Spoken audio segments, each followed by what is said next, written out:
ભગવાન લક્ષ્મીનારાયણ અને મા ઉમિયાના ખોરામાં આપણે જન્મ્યું ધારણ કરી સાથે સાથે તિલક થી બુદ્ધિ નહીં પણ સદબુદ્ધિ આવે એટલા માટે આપણે સનાતની છીએ તો આપણે તિલક કરવું જરૂરી છે.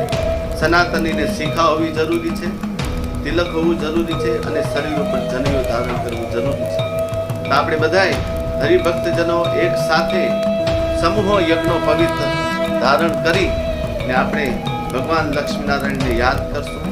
તારીખ 26 તારીખના 8:30 કલાકે આપણે બધા આ ઉત્સવ ઉજવીશું.